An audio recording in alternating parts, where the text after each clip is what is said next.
Alright, hi everyone.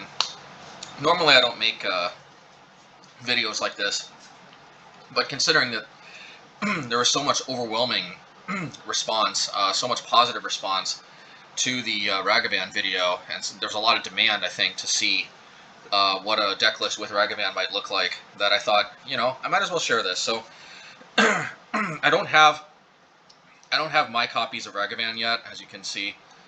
They're red. They're extremely hard to find right now. The set just released, and they're also probably a bit overpriced. So I'll probably give it till the weekend, see if I can acquire some. The other thing I'll point out right off the bat is this sideboard is basically the sideboard that was more or less tailored to the old metagame.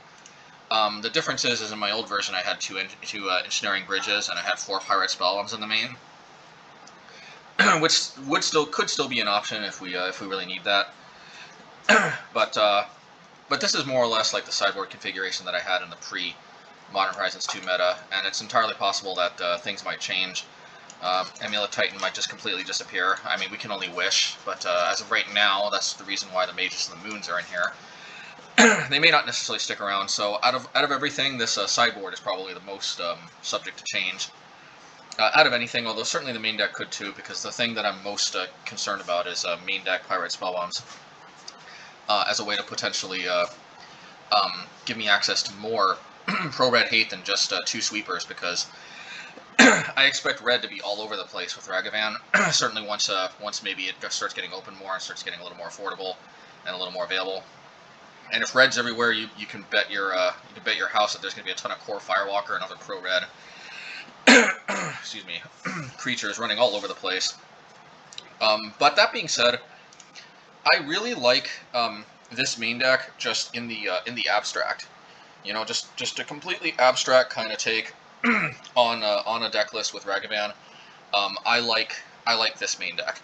The only card that might seem a little weird is this Radiant Fountain, but anybody who's been following me for a while on Twitter and just some of my more recent videos knows that these colorless lands have actually been...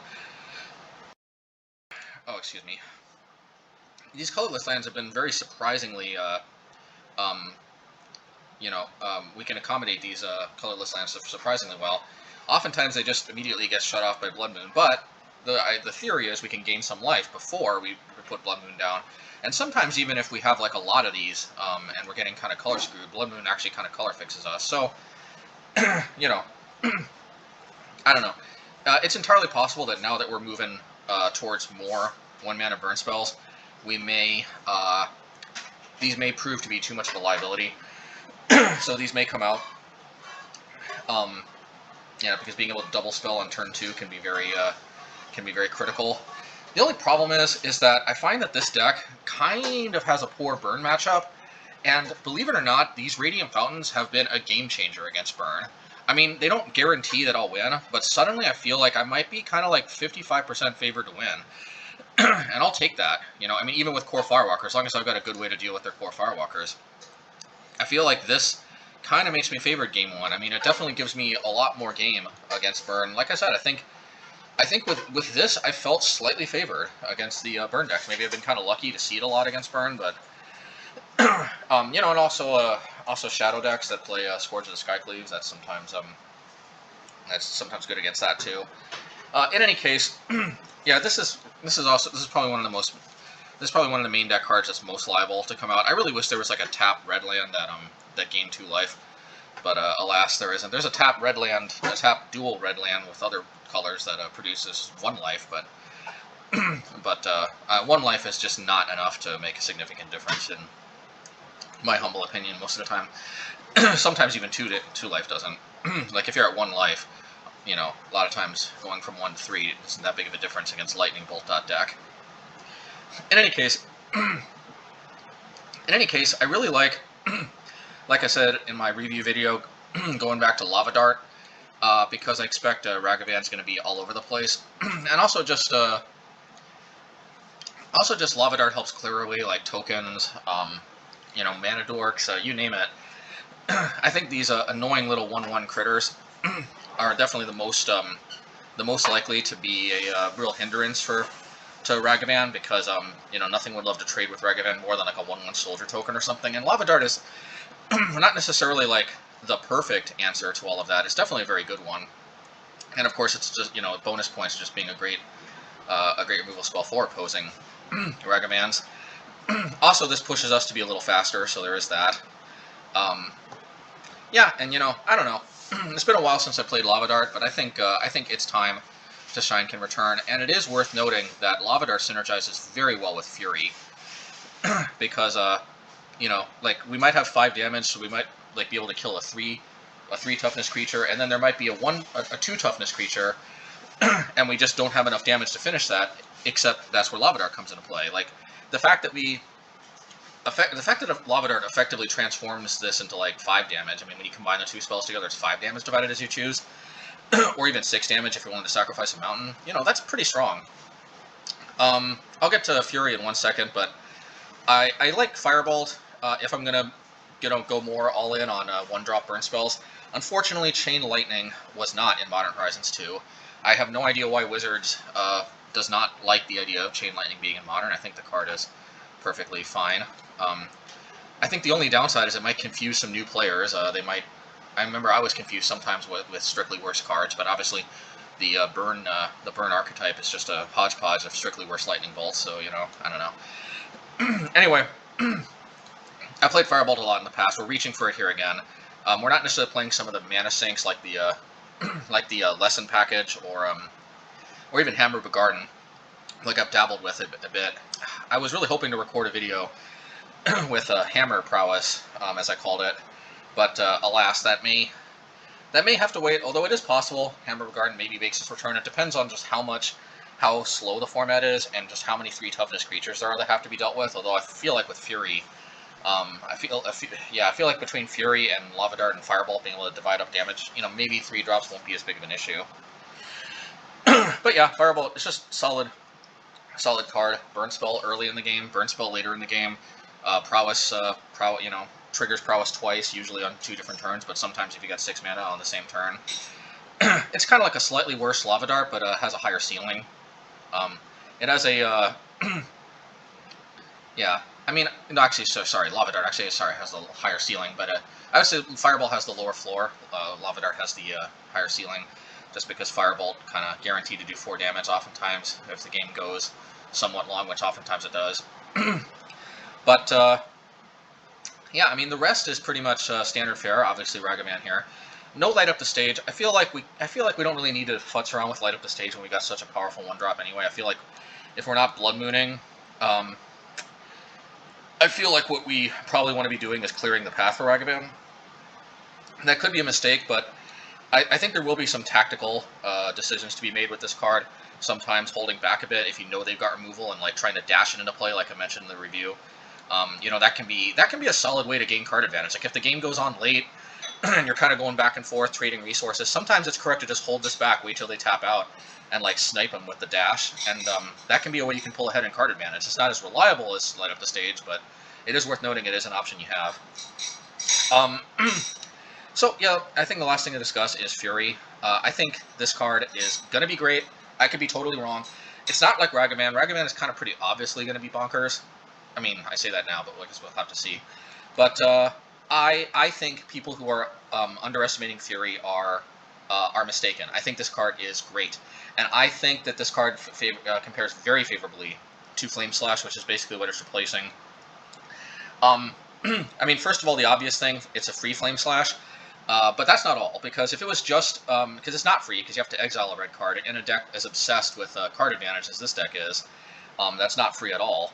That being said, it does obviously combine well with Ragavan, because pretty much if you got Fury in your hand, Ragavan's connecting, which is pretty nice.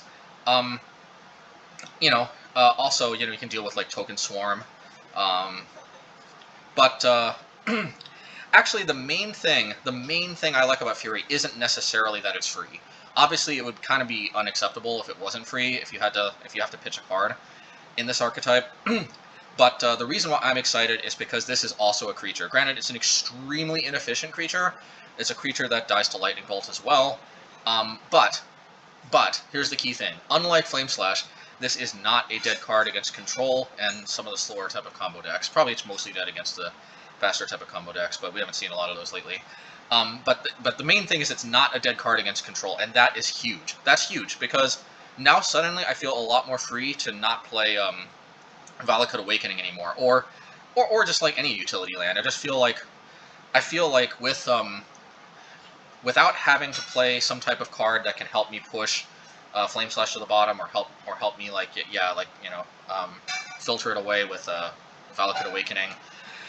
Obviously, we still got Seasoned Pyromancer, but the fact that like this card is always live against control decks, even when they're not really presenting creatures, to me that's the most exciting thing. And I know, like it's not the most exciting creature ever, but believe it or not, I used to play Shriekmaw in a mono red mid-rangey type deck.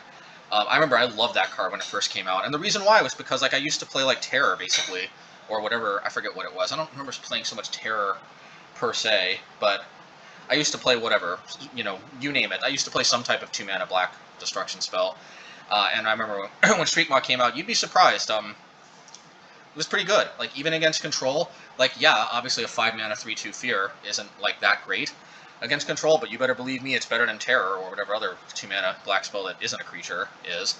And I feel pretty much the same way about this, except that I feel like this has a higher floor, because I think a free 4-mana Divided As You Choose is better objectively than a 2-mana a Sorcery Speed Terror. That of course it's Sorcery Speed 2, but a 2-mana Terror.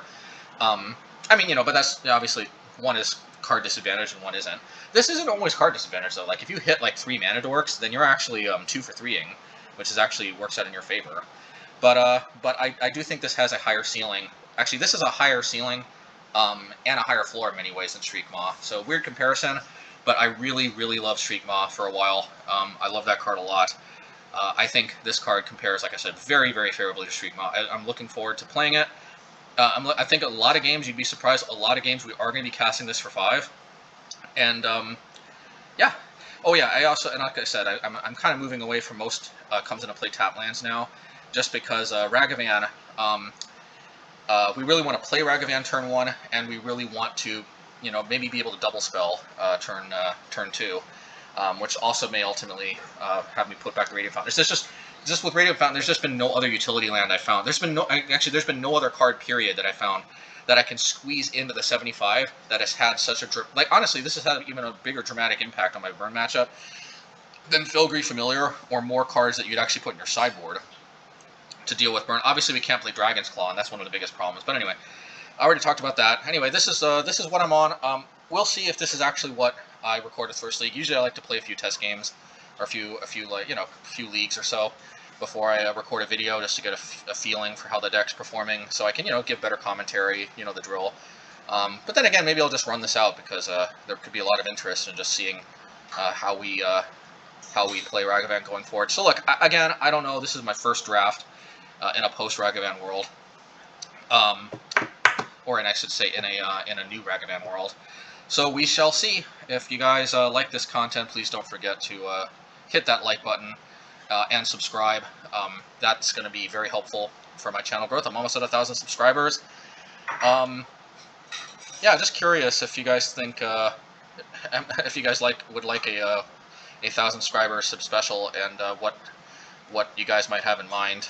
I've never done one of these before, needless to say, and yeah, I don't know. Anyway, take care, everybody. Just thought I'd do a quick recording, and y'all take care, and be easy on yourself with this Ragavan price, man, I'll tell you that much.